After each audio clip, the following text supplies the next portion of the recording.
नमस्कार जोहार। आइए चलते हैं झारखंड की ताजा खबरों की ओर, लेकिन उससे पहले अगर आपने अभी तक इस चैनल को सब्सक्राइब नहीं किया तो कर लीजिए, जिससे कि आपको झारखंड की ताजा खबर रोजाना मिलती रहे।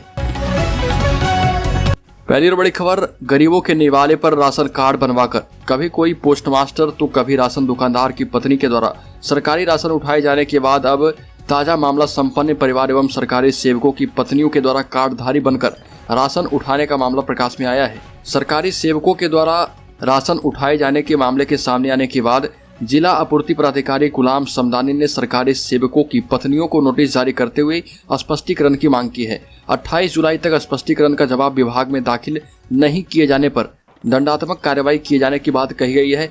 गुमला में सरकारी सेवकों की पत्नियों के द्वारा कार्डधारी बनकर राशन उठाने के बाद ये एक्शन लिया गया। अगली खबर, आचार संहिता के फेर में लटके 16,000 संविदा कर्मियों के नियमितीकरण की कार्य योजना को फिर से शुरू किया जाएगा। चुनाव आचार संहिता ने हजारों संविदा कर्मियों को निराश किया था और ये वैसे संविदा कर्मी थे जो कि 2001 से पहले भर्ती हुए थे। इनको सरकार के आदेश पर नियमित होना था, पर विभागीय अफसरों की लचर कार्यप्रणाली की वजह से नियमित नहीं हो पाए थे। लेकिन अब ऐसे आधा दर्जन से अधिक विभागों में तैनात 16,000 से अधिक संविदा कर्मचारियों का नियमितीकरण किया जाएगा। इस दायरे में सबसे ज्यादा संविदा कर्मी नगर निगम, वन विभाग, परिवहन निगम, शैक्षिक संस्थाओं और विभिन्न निगमों में 2 दशकों से तैनात संविदा कर्मी हैं। सरकार के आदेश का समय से क्रियान्वयन नहीं होने पर अधिकारियों को इसका खामियाजा भी भुगतना पड़ सकता है और नियमित होने के इंतजार में संविदा कर्मी धीरे धीरे अपनी उम्र के 60 साल पूरे करने के बाद सेवानिवृत्त होते जा रहे। इस बीच सरकार ने फैसला किया कि आचार संहिता के फेर में 16,000 से अधिक संविदा कर्मी जिनकी नियमितीकरण रुकी हुई थी उसे फिर से चालू किया जाएगा। अगली खबर, झारखंड के गढ़वा में 11 साल की बच्ची में मिले मंकी पॉक्स के लक्षण, स्वास्थ्य विभाग हुआ अलर्ट। गढ़वा में मंकी पॉक्स के लक्षण वाले एक 11 साल की बच्ची मिली है। बच्ची गढ़वा जिले के टंडवा की रहने वाली है। गढ़वा सदर अस्पताल में उसका इलाज चल रहा। बच्ची में मंकी पॉक्स के लक्षण मिलने को लेकर स्वास्थ्य विभाग भी अलर्ट है। बच्ची में जो भी लक्षण मिले हैं उसमें मंकी पॉक्स का संक्रमण होने की आशंका जताई जा रही। बच्ची के हाथ एवं पैर में कई फफोले उगाए हैं और उसे बुखार भी आ चुका है। स्वास्थ्य विभाग को इसकी जानकारी मिली तो बच्ची को तुरंत ही सदर अस्पताल में भर्ती कराया गया है। बच्ची का सदर अस्पताल स्थित NCD non communicable disease centre में आइसोलेट कर इलाज किया जा रहा। हालांकि बच्ची की कोई ट्रैवल हिस्ट्री नहीं है, फिर भी मंकी पॉक्स जैसे लक्षण आ चुके हैं। अगली खबर, नक्सली कनेक्शन को लेकर खूंटी के तिरला में एनआईए की छापेमारी की गई है। खूंटी के तिरला में नक्सली कनेक्शन को लेकर बुधवार की सुबह एनआईए की टीम छापेमारी कर रही है। तिरला निवासी संजय मुंडा के आवास पर छापेमारी चल रही। सूत्रों से मिली जानकारी के मुताबिक एनआईए की टीम खूंटी के एक अन्य जगह पर भी छापेमारी करेगी। इस छापेमारी में जिला पुलिस बल भी शामिल होंगे। अगली खबर, हेमंत के चहेते पंकज मिश्रा से अभी और भी होगी पूछताछ। आईएएस पूजा सिंघल को अभी जमानत नहीं मिलेगी। आपको बता दें कि अवैध खनन और टेंडर मैनेज करने से जुड़े मनी लॉन्ड्रिंग मामले में गिरफ्तार मुख्यमंत्री हेमंत सोरेन के बरहेड़ विधायक प्रतिनिधि पंकज मिश्रा को रिमांड समाप्त होने पर ईडी की विशेष अदालत में पेश किया गया। इस दौरान ईडी की ओर से पूछताछ के लिए 8 दिन और रिमांड दिए जाने की मांग की गई, लेकिन अदालत में 6 दिनों की रिमांड पर पूछताछ करने की अनुमति प्रदान की गई। सुनवाई के दौरान ईडी की विशेष लोक अभियोजक आतिश कुमार ने अदालत को बताया कि मनी लॉन्ड्रिंग मामले में ईडी की टीम साहिबगंज में छापेमारी कर रही है, जिसमें कई दस्तावेज एवं इलेक्ट्रॉनिक डिवाइस मिले हैं। इस मामले में अभी पूछताछ पूरी नहीं हो पाई है। वहीं पंकज मिश्रा मनी लॉन्ड्रिंग से संबंधित पूछताछ में सहयोग नहीं कर पा रहे और इसलिए पूछताछ के लिए 8 दिनों की रिमांड की अनुमति फिर से प्रदान की जाएगी। अगली खबर, झारखंड में शीघ्र ही लॉन्च होगा सारथी योजना, युवाओं के लिए मुख्यमंत्री हेमंत सोरेन की घोषणा है। मुख्यमंत्री हेमंत सोरेन ने कहा कि राज्य के युवा जो भी किसी भी प्रतियोगिता परीक्षा की तैयारी करना चाहते हैं, राज्य सरकार बेहतर भविष्य के लिए उनकी सारथी बन जाएगी। राज्य में जल्द ही मुख्यमंत्री सारथी योजना की शुरुआत की जाएगी। इस योजना का उद्देश्य राज्य के सभी वर्ग एवं समुदाय के वैसे अभ्यर्थी जो यूपीएससी, जेपीएससी सहित अन्य प्रतियोगिता परीक्षाओं की तैयारी के लिए कोचिंग इत्यादि के खर्च का वहन नहीं कर पा रहे, उन्हें राज्य सरकार अपने खर्च से प्रतियोगिता परीक्षा की तैयारियां करवाएगी। मुख्यमंत्री ने कहा कि देश में झारखंड पहला ऐसा राज्य बनेगा जहां पर उच्चतर शिक्षा हेतु विदेशों में शिक्षा ग्रहण करने वाले बच्चों के लिए भी छात्रवृत्ति उपलब्ध कराई जाएगी।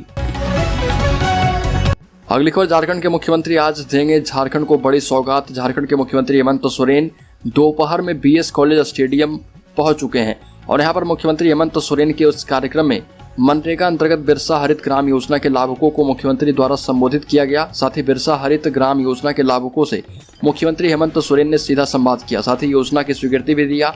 फलदार पौधे, प्रशस्ति पत्र का वितरण एवं पुस्तक का विमोचन किया गया।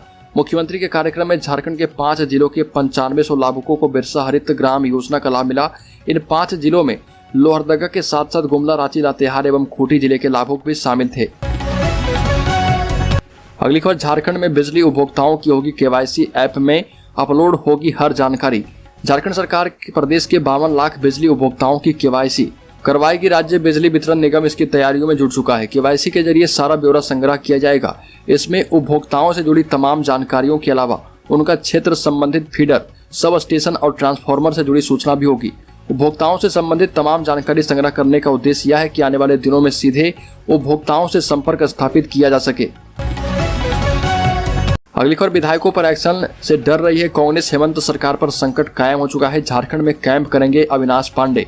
राष्ट्रपति चुनाव में कांग्रेस विधायकों की क्रॉस वोटिंग से शीर्ष नेतृत्व सकते में है। पार्टी लाइन से अलग जाकर कांग्रेस के कम से कम 9 विधायकों ने राजग प्रत्याशी के पक्ष में वोट दिए। इसे प्रदेश में बड़े राजनीतिक बदलाव के साथ साथ कांग्रेस में संभावित उथल पुथल से जोड़कर देखा जा रहा। बताया जाता है कि एक मंत्री ने क्रॉस वोटिंग करने वाले विधायकों की अगुवाई की। जनजातीय समुदाय के पार्टी विधायकों का उन्हें साथ मिला। अधिकांश महिला विधायकों ने भी उनका साथ दिया है। राष्ट्रपति चुनाव के लिए मतदान के दिन ऐसे विधायक विधानसभा परिसर में खासे सक्रिय थे। एक दिन पूर्व विधायक की भी इस दौरान वोटों की गोलबंदी में अहम भूमिका रही और बहरहाल आलाकमान ने मंत्री से पूछताछ की है। बताया जाता है कि वो अपने राजनीतिक उत्तराधिकार को लेकर चिंतित हैं। झारखंड में कांग्रेस का खिसकता जनाधार और ईडी जांच में फंसा शीर्ष नेतृत्व स्वयं ऊहापोह की स्थिति में है। ऐसे में झारखंड सरकार पर खतरा जो है कायम है। अगली खबर, झारखंड में पुरानी पेंशन योजना से संबंधित प्रस्ताव एक बार फिर कैबिनेट की सहमति के लिए तैयार किया जाएगा। इसका कारण तारीखों में हुई गड़बड़ियों के कारण हुआ है। दरअसल प्रस्ताव में एक निर्धारित तिथि तक कर्मियों की सहमति प्राप्त कर लेने का उल्लेख था, लेकिन कैबिनेट की अनुशंसा ही इस तारीख के बाद प्राप्त हुई है। सूत्रों के मुताबिक प्रस्ताव में 30 जून तक कर्मियों की सहमति प्राप्त कर लेने की बात का उल्लेख था। विभिन्न विभागों से होते हुए इस प्रस्ताव को कैबिनेट तक पहुंचने में देरी हुई। दूसरी ओर इस संदर्भ में एसओपी बनाने के लिए विकास आयुक्त की अध्यक्षता में 3 सदस्यीय कमेटी का गठन होना है, जिसके लिए अभी तक कोई आदेश जारी नहीं हुआ। बताया जा रहा है कि इन गड़बड़ियों को दूर करने के बाद ही यह संचिका जो है आगे बढ़ेगी। इसके साथ ही मुख्य सचिव ने जिन बिंदुओं पर सुझाव दिए हैं उन पर आगे बढ़ते हुए ही पुरानी पेंशन योजना को लागू किया जा सकता है। वित्त विभाग को सुझाव दिया गया है कि भविष्य की तमाम संभावित अड़चनों को दूर कर आगे बढ़ें। संलेख में संशोधन के बाद ही 3 सदस्यीय कमेटी के गठन को लेकर आदेश जारी होगा, जिसमें अभी कुछ और भी समय लग सकता है। अगली खबर, गुमला के 638 प्राइमरी स्कूलों में तड़ित चालक नहीं है। बादल गरजते ही सहम जाते हैं बच्चे, कई डर से स्कूल भी नहीं जाते। जंगल एवं पहाड़ों से आच्छादित गुमला जिला आकाशीय बिजली गिरने के मामले में डेंजर जोन में आता है, लेकिन प्राथमिक स्कूलों में तड़ित चालक नहीं है। वज्रपात से कई स्कूली बच्चों की मौत हो चुकी है, लेकिन शिक्षा विभाग इस दिशा में अब तक कोई पहल नहीं कर पा रहा। शिक्षा विभाग के आंकड़ों पर गौर करेंगे तो जिलों में 1571 विद्यालय हैं, जिनमें 638 प्राथमिक विद्यालय हैं। इन 638 विद्यालयों में वर्ष 2008-2009 में 482 एवं वर्ष 2009-2010 में 156 तड़ित चालक लगाए गए थे, मगर 12 साल बीत जाने के अंतराल में अब किसी भी विद्यालय में तड़ित चालक नहीं है। ये तड़ित चालक कहाँ गए इसकी किसी को भी जानकारी नहीं है। अगली खबर, कोरोना संक्रमण धनबाद जिले में बढ़ रहा, फिर भी जांच बेहद कम हो रही है। कोरोना संक्रमित की संख्या में फिर से इजाफा होने लगा है। धनबाद में भी हर रोज 4-5 संक्रमित मिल रहे। हालांकि धनबाद से काफी अधिक संक्रमित पड़ोसी जिले बोकारो में मिल रहे। इस कारण यह भी हो सकता है कि वहां पर जांच भी धनबाद के मुकाबले लगभग दोगुनी है। जामताड़ा और पाकुड़ जिले में भी रोजाना धनबाद से काफी ज्यादा सैंपल कलेक्ट किए जा रहे। इनमें से अधिकतर सैंपलों की जांच धनबाद के ही मेडिकल कॉलेज अस्पताल की माइक्रोबायोलॉजी लैब में की जा रही है। आईडीएसपी रिपोर्ट के मुताबिक धनबाद में रोज औसतन 100 से भी कम सैंपलों की RT-PCR जांच की जाती है। वहीं बोकारो, देवघर, जामताड़ा और पाकुड़ में रोजाना 200 से 300 सैंपल जांच के लिए धनबाद की लैब में आ रहे। अगली खबर, छठी जेपीएससी की नई मेरिट लिस्ट से बाहर हुए झारखंड प्रशासनिक सेवा के 60 अधिकारियों की नौकरी पर दरबार लटक चुकी है।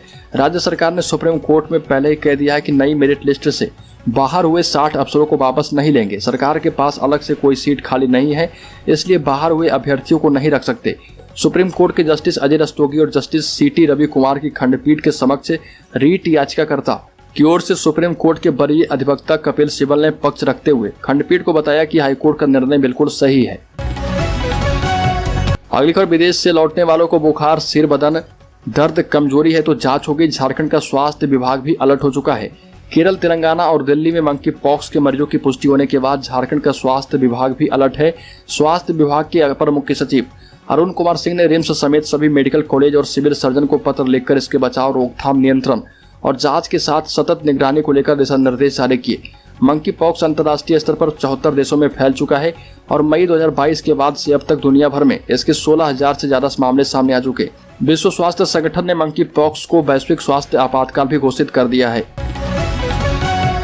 अगली खबर, कोरोना रूस यूक्रेन युद्ध से पेट्रोल डीजल की कीमतें बढ़ने और अब केंद्र के द्वारा 5% जीएसटी लगाने से खाने पीने की कई चीजें रिकॉर्ड महंगी हो गई है। आटा जो है 6 माह में 6 रुपये एवं चावल 4 रुपये किलो तक महंगा हो चुका है। दालें भी 15 रुपये किलो तक महंगी हो गई है। इसके अलावा दही, छाछ, मक्खन आदि के दाम भी बढ़े।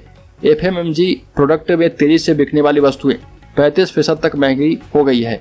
घरेलू रसोई गैस की कीमत इस साल 900 रुपये से बढ़कर 1110 रुपये हो गए और कुल मिलाकर राशन पर करीब 2500 रुपये तक खर्च बढ़ गया है। अगली खबर, पूर्व मंत्री योगेंद्र साव और उनकी पत्नी पूर्व विधायक निर्मला देवी समेत 15 आरोपी पुलिस बल पर हमले करने, सरकारी कार्य में बाधा डालने समेत अन्य आरोपों से संबंधित एक और आपराधिक मामले से बरी हो गई और अपर न्यायायुक्त विशाल श्रीवास्तव की अदालत ने सभी आरोपियों को पर्याप्त साक्ष्य के अभाव में रिहा किए जाने का फैसला किया है। सुनवाई के दौरान योगेंद्र साव एवं निर्मला देवी को जेल से वीडियो कॉन्फ्रेंसिंग के माध्यम से पेश किया गया, जबकि अन्य 10 आरोपी पिंटू सोनू, मिथिलेश डांगी, राजीव रंजन प्रकाश राणा, जाहिद लालाजीत राणा और दिलेश्वर महतो एवं लखेंद्र ठाकुर सशरीर कोर्ट में मौजूद थे। घटना को लेकर उरीमारी ओपी प्रभारी लाल बहादुर सिंह ने 17 मई 2016 को आरोपियों के खिलाफ बड़कागांव थाने में प्राथमिकी दर्ज कराई थी।